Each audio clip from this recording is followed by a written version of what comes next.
Hello, hello. How is everybody? Coming little by little out of lockdown? I hope so. My name is Maria de Almeida, so if you have any questions about therapy or videos, send me a message. I am a psychoanalyst and you have all my contact details online. Today, I wanted to talk to you about a mental health disorder which unfortunately is quite complex and very common. Obsessive compulsive disorder. I'm sure you have heard of it. Unfortunately, people who suffer from this disorder, it takes them a long time until they can finally go to a specialist. And when they finally get some therapy, their symptoms are quite severe. Remember that in my previous video, I told you that symptoms are a necessary response to an unconscious process. This is why all these therapies that are oriented to remove the symptoms, that might not be the best option because, first of all, symptoms might be the reason why finally people get to see a specialist. And secondly, and we are going to see this with an example, and you're not going to believe it, but symptoms can be a relief for a patient. Those symptoms are going to free them from experiencing anxiety. The example that I have chosen is Jack Nicholson in As Good as It Can Get. If you remember, in that movie, Jack Nicholson was forced to walk on the border of the tiles because he was scared to the bones to walk normally on the ground. And even if people were trying to convince him saying like, hey, it's nonsense, don't worry, you can walk on the ground, it will be fine.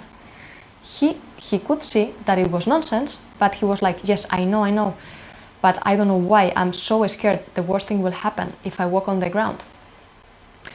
People who suffer from this disorder are going to suffer from these absurd ideas, and for them, these absurd ideas are going to be the starting point of a super tiring intellectual activity.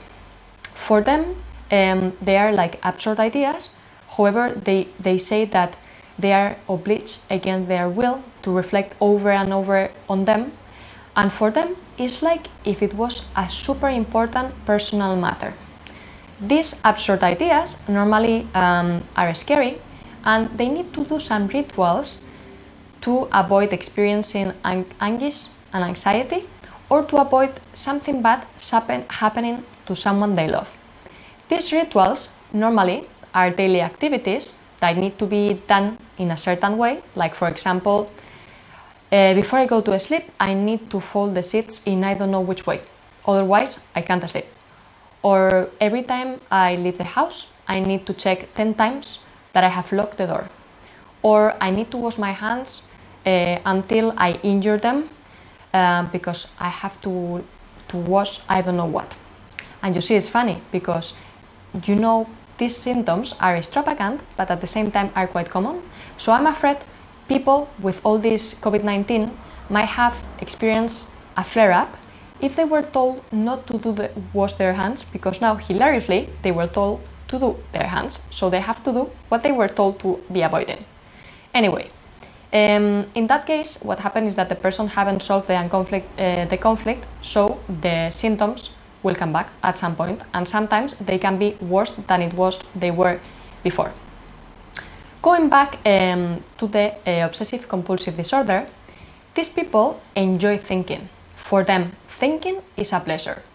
They will repeat in their mind over and over again things they need to do, relationships. However, they end up quite isolated because all this activity in reality is in their mind. They don't do anything most of the times in reality. The personality of these people, they tend to be people who are energetic, they are highly intellectual, they are persistent, they are perfectionist, and importantly, they tend to have a high moral. And for them, this is an obstacle sometimes to go on a specialist because they interpret this high moral as a bit of a virtue, and they feel a bit superior to other people because of their high moral, so they don't want to lose it. Psychoanalysis has discovered that what is behind this complex disorder is the ambivalence of affects. I'm sure you have also heard of this, because we, as human beings, need to be able to deal with the ambivalence of our affections. We will always experience that. The problem is when we cannot tolerate it. Let me put you an example. Let's say that I love my father, but when I was young in university, he had these plans for me in his mind. I had to do this degree, this was the career for me. I hate him so much. Honestly, I wanted to kill him. Another example. I am really in love with my boyfriend, but sometimes when he does certain things, I really want to kill him. I want to leave him. So that happens, we experience those feelings. The problem is when we cannot accept them, when we cannot tolerate, experience hostile feelings for people that we love. People who suffer from this disorder tend to have feeling of guilt, a feeling of remorse. They tend to feel guilt for things they haven't done. Why is this happening? Let's try to analyze the symptom that Jack Nicholson was experiencing in the movie to see if it's so absurd as it seems. Let's rewind a little bit. Okay, I tell you, I hate my father. I want to kill him. So, I remove that idea from my mind because, to be honest, I really cannot deal with the idea of wanting to kill my father. But if I tell you that I want to kill my father, you would understand that I could feel a bit guilty, correct? Let's go to the second step.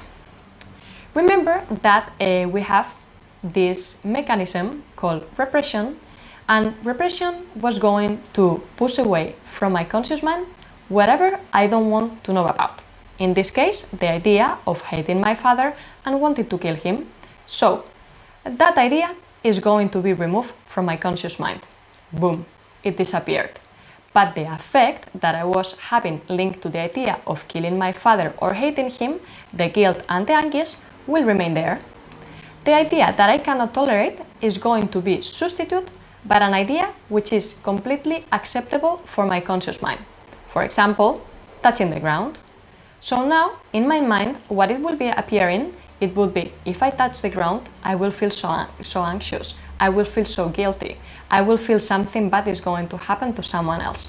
You see? Now we have interpreted the symptom of Jack Nicholson. It does not seem so disparate now. So this is exactly what is happening with symptoms in obsessive neurosis. They are super complex, and this has been a very simple example. But as you can see, they are not random. There is an explanation behind them. This is what the treatment will be. The treatment is going to be about trying to interpret the symptoms and giving the person the tools so that he can grow in his life and think differently. This is why medication is supposed to help. Sometimes it makes it even more difficult to interpret the symptoms because it masks them. I hope you find it interesting, and even when it's complex, I hope you realize that you can interpret a symptom and you can remove them. Bye!